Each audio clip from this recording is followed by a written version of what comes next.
നിങ്ങളുടെ ടീം നിരന്തരം ചോദിക്കുന്നുണ്ടെങ്കിൽ പ്രശ്നം ടീമല്ല. പല ലീഡേഴ്സും എന്നോട് പറയുന്ന ഒരു കാര്യം, എൻ്റെ ടീം പ്രോ ആക്റ്റീവ് അല്ല, എൻ്റെ ടീം ഒന്നും ഇൻഡിപെൻഡൻ്റ്ലി ചെയ്യുന്നില്ല. പക്ഷേ ഞാനൊരു കാര്യം ഒബ്സർവ് ചെയ്യും, അത് അവിടെ ക്ലാരിറ്റി ഇല്ല, സ്ട്രക്ചർ ഇല്ല, റോൾസ് ക്ലിയർ അല്ല. ടീം എന്ത് ചെയ്യും? അവർക്ക് ഡൗട്ട് വരും, ചോദ്യം ചോദിക്കും, വെയിറ്റ് ചെയ്യും.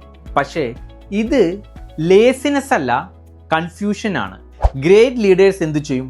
അവർ ക്ലിയർ ഇൻസ്ട്രക്ഷൻസ് നൽകും, ക്ലിയർ എക്സ്പെക്റ്റേഷൻ സെറ്റ് ചെയ്യും, ഡിഫൈൻ ഓണർഷിപ്പ് സെറ്റ് ചെയ്യും. അപ്പോൾ the same team different result നൽകും. കൺഫ്യൂസ്ഡ് ടീം പെർഫോം ചെയ്യില്ല, ക്ലിയർ ടീം പെർഫോം ചെയ്യും. നിങ്ങൾക്കും ഒരു പവർഫുൾ ടീം ബിൽഡ് ചെയ്യണമെങ്കിൽ ഫോളോ ചെയ്യൂ.